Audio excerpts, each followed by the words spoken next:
You ever feel like you're watching someone become their father and you can't look away? There's something hypnotic about it.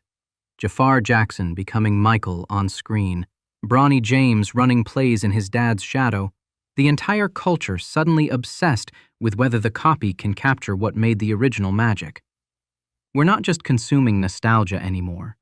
We're watching inheritance happen in real time, and we're holding our breath to see if the spark transfers or if it dies in the attempt. It's tender and cruel, and we can't stop clicking. So let's talk about where this is showing up, because once you see it, you can't unsee it. Here's what's interesting. The Michael biopic is dominating Wikipedia right now, and not just the film page. People are going deep. They're reading about Michael Jackson himself, about Jaafar Jackson, his nephew turned vessel for this performance. And what they're really processing is the uncanny valley of watching someone become a ghost through sheer biological proximity. Same cheekbones, same movements, different soul. And we don't know what to do with that. Meanwhile, the NFL draft spiked over 2,000% in search interest this week. 2,300% actually. And yes, it's the draft, it always trends, but think about what we're actually watching. It's the annual ritual where young men inherit their father's dreams or escape them entirely. Every pick is a public declaration of whose bloodline matters, whose name carries weight, whose son gets a shot at redemption. And then there's Noah Kahan's new album, The Last of the Bugs, climbing the charts with its quiet meditation on what gets passed down and what gets lost.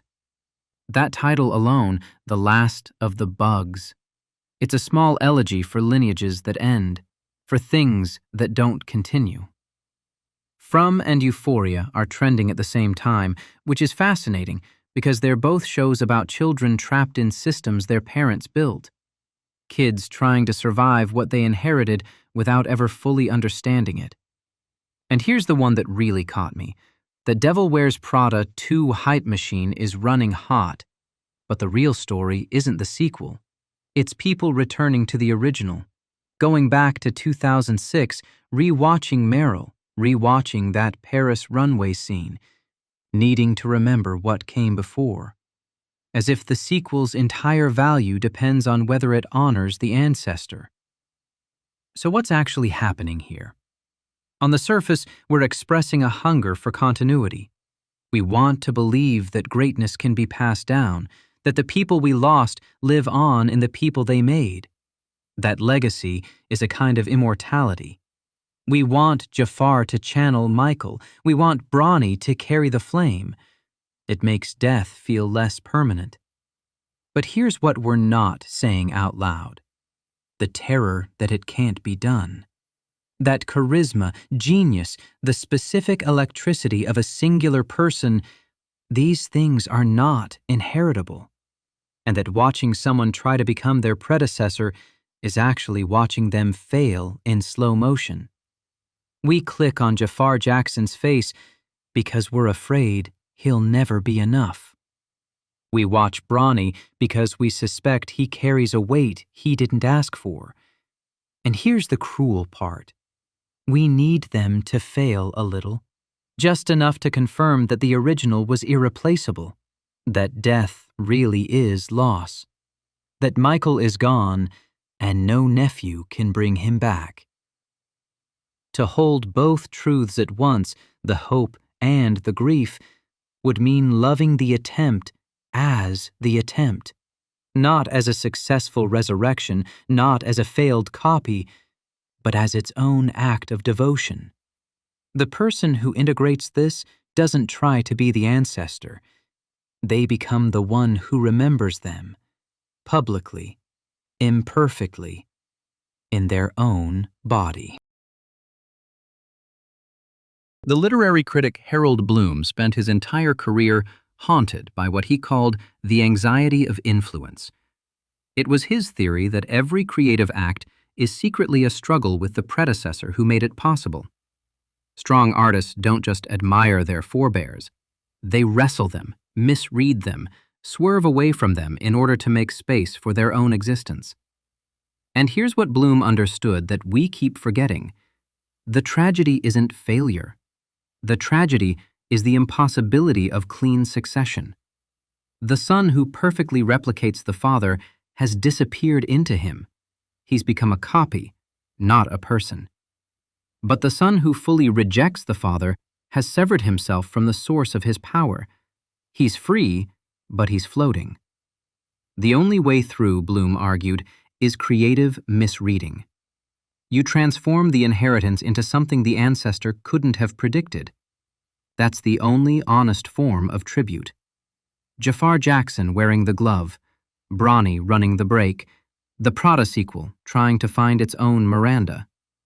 Bloom would say they're all trapped in the same ancient bind, and the culture can't stop watching because we recognize the struggle as our own.